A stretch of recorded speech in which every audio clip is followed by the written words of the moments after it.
The year is 1999, and the Philadelphia Eagles are at an inflection point in their long storied history. Owner Jeffrey Lurie and the top level leadership of the team knows that they need to make a change and take the franchise in a new direction after a relatively lackluster run over the past few years. From 1995 to 1998, the Eagles went 29, 34, and 1, and that includes an abysmal 3 13 record in 1998. Much maligned head coach Ray Rhodes had just been let go, and the team replaced him with a quarterback coach from Green Bay named Andy Reid. With the second overall pick in the draft, the Eagles have a once in a decade opportunity to get a true difference maker to reinvigorate their franchise and reignite a passionate fan base in Philadelphia. It's absolutely critical that they hit on this selection. So, who did they pick? With the second pick, the Philadelphia Eagles select Donovan McNabb, quarterback, Syracuse University.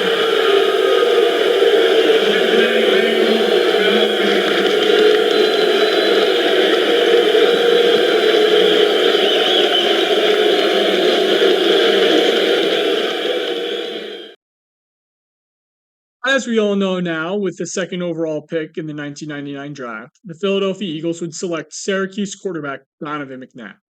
And boy, were Philadelphia fans upset by this selection. They wanted Texas running back Ricky Williams. And in fact, hardcore fans who were driven down to the draft by Philadelphia radio station WIP booed Donovan as he was being selected. In hindsight, though, these fans probably should not have been upset. They had no way of knowing at the time, but over the course of his career with the Eagles, McNabb will become one of the most successful quarterbacks in franchise history.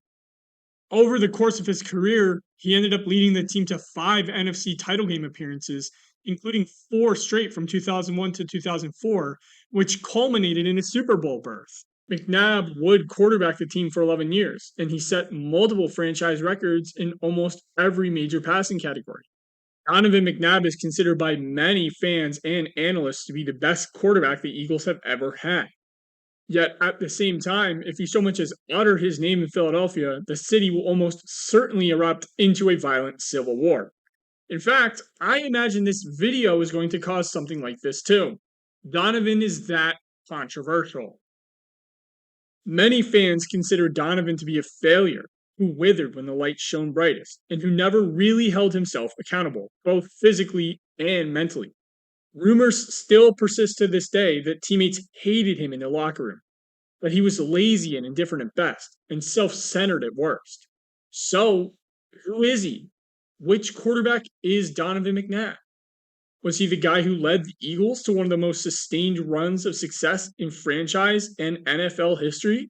A winner and a franchise great? Or was he a choker? A guy with health issues that would ultimately derail his career? A bad teammate? Well, if I'm being honest, the answer is that he was both. But ultimately, the good may not be enough to negate the bad, at least in the hearts and the minds of fans.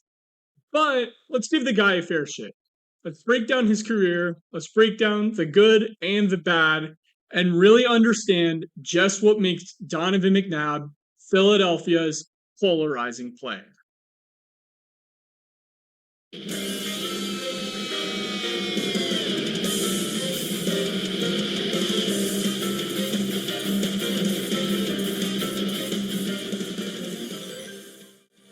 So, to start things off here, let's go over the good things about Donovan McNabb and his career.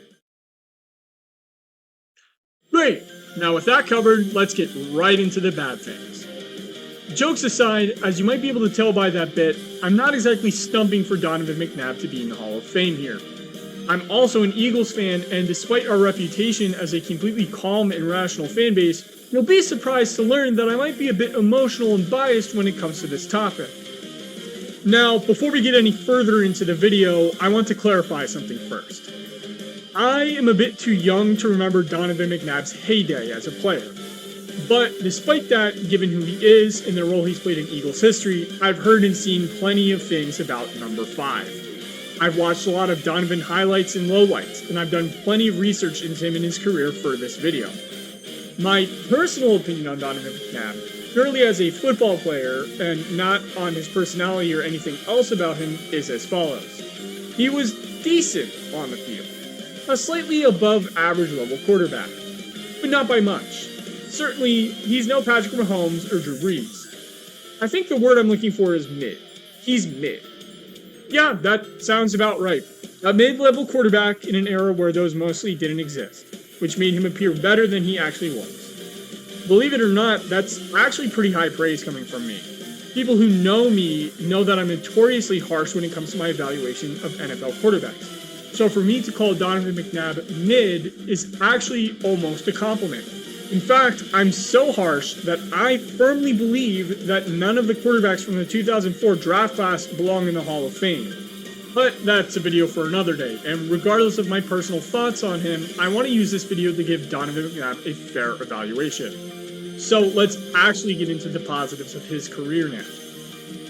Despite my general apathy towards Donovan McNabb as a whole, I cannot deny that he's the most impactful quarterback in Philadelphia Eagles history. And under his leadership, we'll call it that, leadership, the Eagles saw what is probably the longest sustained run of success in the franchise's history. So he deserves some praise here. McNabb was also the starter for the Eagles for 11 years, so clearly he was doing something right. And making 5 NFC championships over the course of 11 years with a single team is quite the feat. And even if the Eagles only got to the Super Bowl one time out of those 5, it's hard enough to make the Super Bowl as is, let alone win in the playoffs. So again, Donovan deserves a lot of credit here. I mean, just ask the Dallas Cowboys, who as a franchise have had less playoff wins since McNabb was drafted than McNabb has had NFC championship game appearances.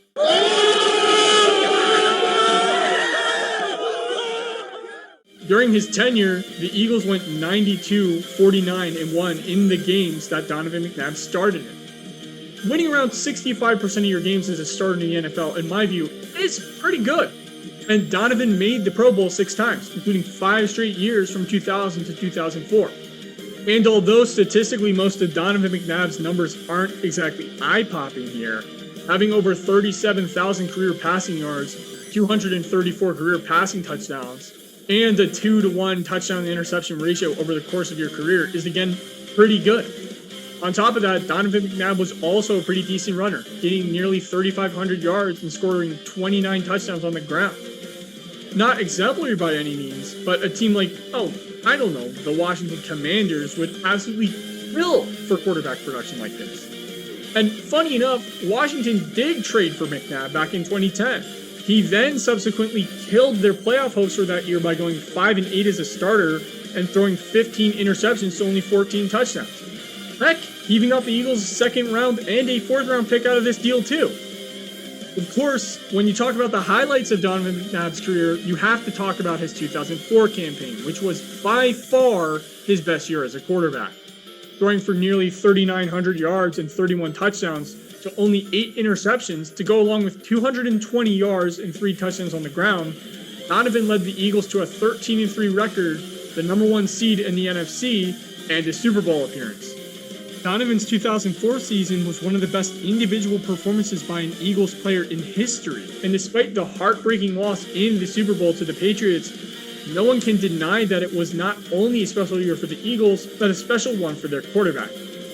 Of course, at this point, the fact that I mentioned the Super Bowl means that we can't ignore the negatives any longer. And it's these negatives that, in my opinion, make the Donovan era in Philadelphia so controversial, even today. When people talk about the bad things about Donovan McNabb and his time in Philadelphia, they typically aren't talking about what shows up on the stat sheet. And sure, you can point to a 59% career completion percentage, and that's not exactly anything to write home about. But to be fair, quarterbacks in general were less accurate during McNabb's era.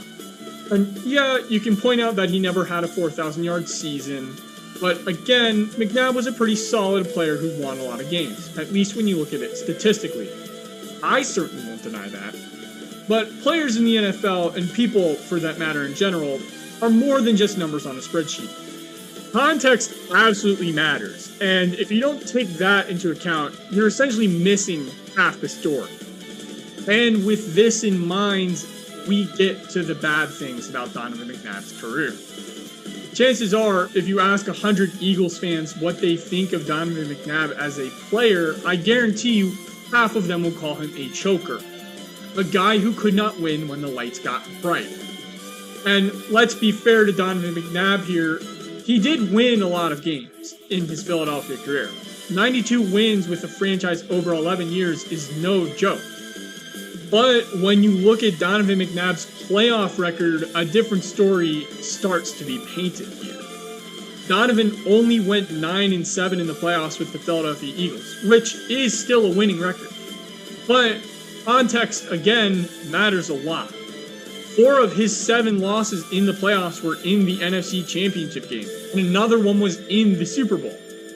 So to say he choked when the lights got brightest isn't exactly a statement with zero credibility. Perhaps the most famous loss Donovan had in the playoffs, more so than the one in the Super Bowl, was the loss in what was to be the final game at the beloved stadium/Greater Philadelphia area jail known as the Vet. And sure, the Philadelphia Eagles lost to the eventual Super Bowl champions in the Tampa Bay Buccaneers, but it's not like this was a loss you could maybe feel good about, where the team fought all the way to the end and just came up short. For those old enough to remember, they remember the Eagles losing in embarrassing fashion, with the offense scoring only 10 points, including only 3 points in the final 59 minutes of the game. This game is considered so bad by Philadelphians that it's dubbed Black Sunday.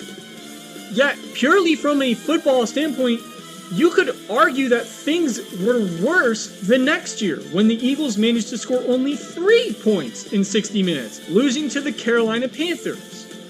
Of course, the defense also has its fair share of blame in these games too, but to score only 13 points in 2 NFC Championship games at home as the number 1 seed, it's unacceptable.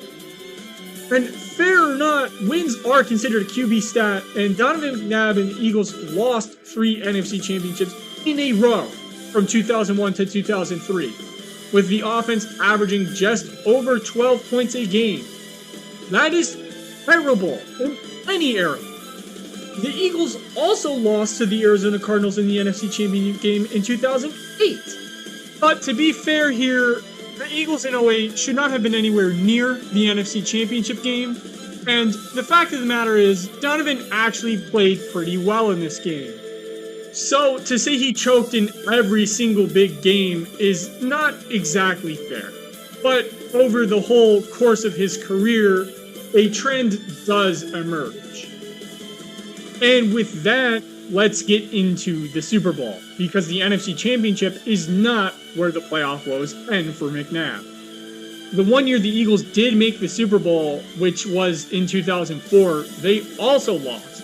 And guess what? McNabb threw 3 interceptions in this game. So again, another point for the people who say he choked in big moments. And despite his terrible performance in the Super Bowl, Donovan actually gets off relatively light, all things considered, though he probably shouldn't. This is because down 24-14 with a little over 5 minutes left in the fourth quarter, it took the Eagles until after the 2-minute warning to score a touchdown. This single drive shifted much of the blame for the loss off of Donovan McNabb and onto head coach Andy Reid, who as a result gained a reputation as a terrible game clock manager until the modern day. But to be fair to Big Red, I'm sure it's hard to manage the game clock when your quarterback, who has performed horribly all game, is supposedly dry heaving and throwing up so frequently in the huddle that wideout Freddie Mitchell had to call plays. You think that might have something to do with the drive taking longer than it should? Because I do. Donovan and Andy Reid denied that this happened in the game, but personally, I tend to believe it actually did. After all, it's not like this would be the only instance of Donovan doing something like this. Just look at this footage from a 2006 game in Tampa Bay, where Donovan got caught on camera throwing up.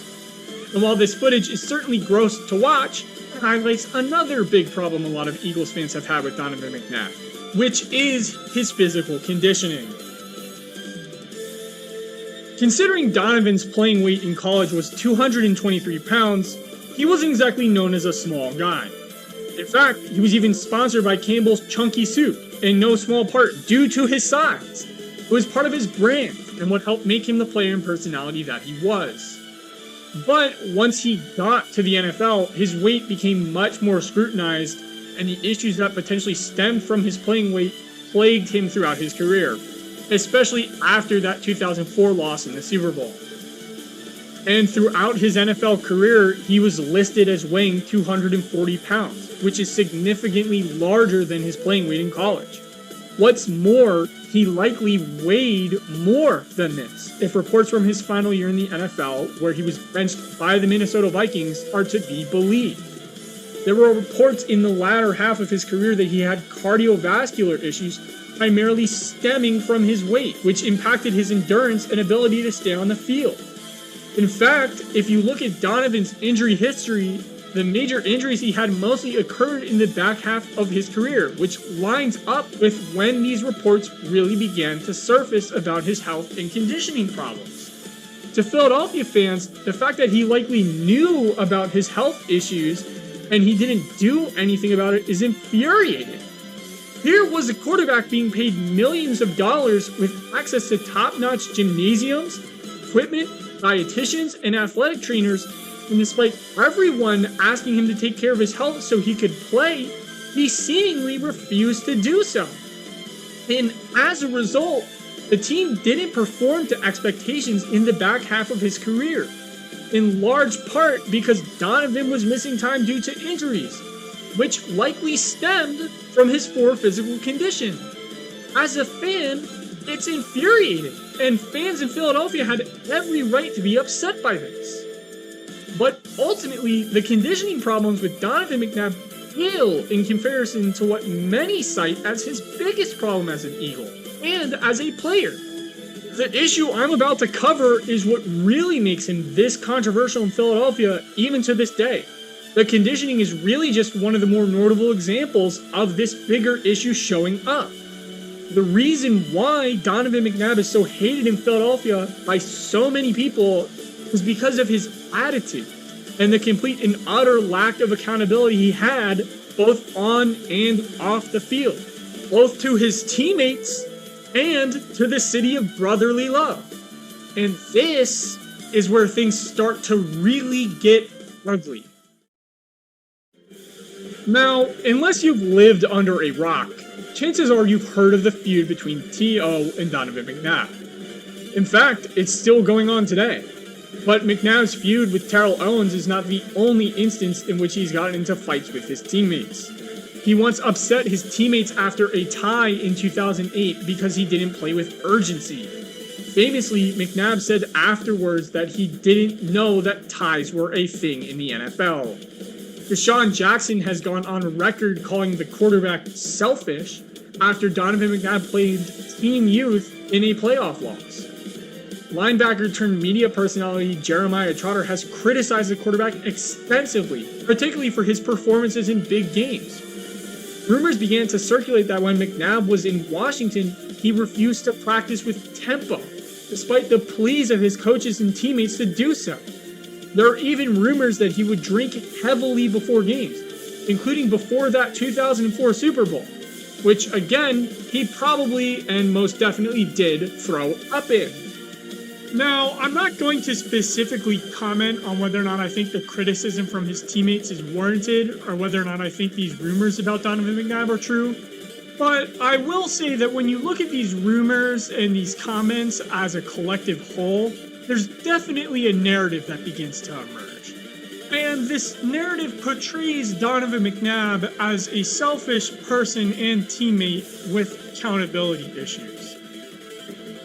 Now, with all that being said, I want to explain something about Philadelphia fans here that I think will ultimately explain why Donovan McNabb is still such a polarizing figure to this day. And really, at their core, Philadelphia fans are actually quite simple creatures. They want someone who's willing to put in hard work and try to improve year in, year out. And sure, they love to win and they hate to lose. I mean, who doesn't? And yeah, sometimes you'll get booed when you lose in a big game, playing in embarrassing fashion. I'll admit it, I've booed the teams that I root for before, They'll curse and they'll yell and they'll lash out in anger. But at the end of the day, they do it, believe it or not, out of love. It's their way to tell the players, we expect better from you. We know you can be better, and that's what we expect as your fans. Because at the end of the day, and really this is the same for every single fan base, fans aren't just fans of the teams that they root for. They're also fans of the players that play on that team. And ultimately, it's how these players handle those moments of failure and adversity that matter the most to fans. Players who step up as leaders like Jalen Hurts and Bryce Harper and who take accountability for themselves and their teammates are beloved regardless of success level. I mean, when the Eagles picked Jalen Hurts in 2020, many fans weren't exactly thrilled. Yet here we are 3 years later, and many are calling him the best quarterback in franchise history over the guy I'm currently talking about. That's in no small part because he's really good at football, but also because he says and does all of the right things off the field. He even shouldered the blame in the Super Bowl loss this year that was entirely due to the defense doing literally absolutely nothing all night long, running the same ineffective soft zone scheme that Jonathan Gannon ran all year. The same scheme that gets torn to shreds the moment a somewhat competent quarterback plays against it. They ran that defense against Patrick Mahomes because Jonathan Gannon was taking illegal job interviews with the Arizona Cardinals and was too lazy to change anything about it. I cannot believe it. I cannot believe you, Gannon. You lost us the Super Bowl, and then you have the audacity to... Anyways, the reason why supremely talented guys like Ben Simmons and Donovan McNabb are run out of Philadelphia is because they refuse to improve themselves and they have no accountability. Carson Wentz's career ended similarly. The attitude ultimately is what makes Donovan McNabb such a villain to so many fans. Fair or not, whenever McNabb faced adversity in his career, whenever the Eagles suffered one of those big losses, he didn't take accountability. He didn't step up as a leader. He didn't improve. Instead, he tended to throw others under the bus in quite the selfish manner. And despite all of the records that Donovan has, and all of the success the Eagles had with him at quarterback, this one very ugly, very glaring flaw of Donovan McNabb's meant that he would never truly be accepted by Eagles fans no matter what he did. And that's true even to this day. And ultimately, it's these good, bad, and ugly things about Donovan McNabb and his career that I talked about in this video that really end up making him Philadelphia's polarizing player. Now, if you'll excuse me, I'm going to crack open a nice cold drink, kick my feet up, and watch Jalen Hurts crush 600-pound squats. At this point, I think I've earned it. And as always, thanks for watching. See you in the next one.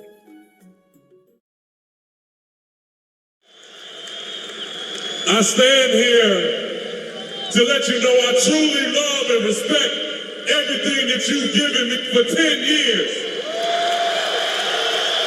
I stand here and up from the bottom of my heart to let you know I truly appreciate everything you've done for me.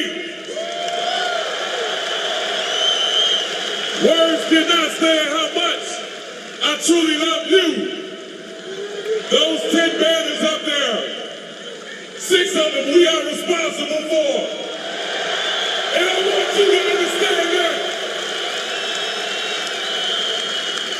So if you don't feel this energy that's going down right now, number 5 will always love you.